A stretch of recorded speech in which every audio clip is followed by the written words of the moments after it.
My God, these people are so unbearable, Prasad. What? What happened? अंदर presentation चल रहा था and this guy Ayush started talking in regional language. कुठली भाषा?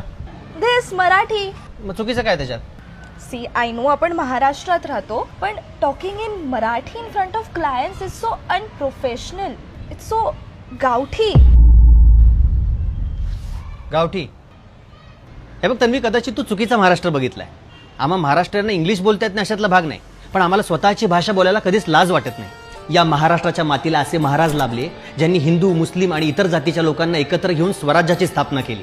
आणि त्यांचा मुलगा छत्रपती संभाजी महाराज, त्यांना 13 भाषा येत होत्या, तरी कुठल्या भाषेचा अपमान नाही केला. अरे बाहेरच्या देशांमध्ये म्युझिकल सिनेमा आत्ता बनतोय, पण आमच्याकडे संगीत नाटकं पूर्वीपासून बनत आली आहेत आणि आजही प्रेक्षक त्याला डोक्यावर घेतात. अरे ह्या जगात स्टँडअप कॉमेडियन्स किती पण असू देत, पण आमच्याकडे सगळ्यांचा बाप होऊन गेलाय, ते म्हणजे पु ल देशपांडे. भारताची पहिली महिला डॉक्टर सुद्धा आमचीच, क्रिकेटचा देव सुद्धा आमचा आणि गायनाची कोकळं सुद्धा आमचीच. माणसांना माणसांसारखं जगवणारे 2 बाबा या महाराष्ट्रात झाले. माणसांसोबत प्राण्यांनाही माणुसकीने वाढवणारे डॉक्टर प्रकाश बाबा आमटे इथे झाले आणि भारताचं संविधान लिहिणारे डॉक्टर बाबासाहेब आंबेडकर सुद्धा इथेच झाले.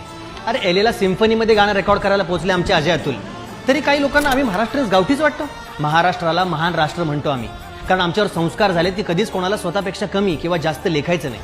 त्यापेक्षा आपल्याला स्वाभिमानाने मिरवणं गरजेचं आहे. समजलं? येतो.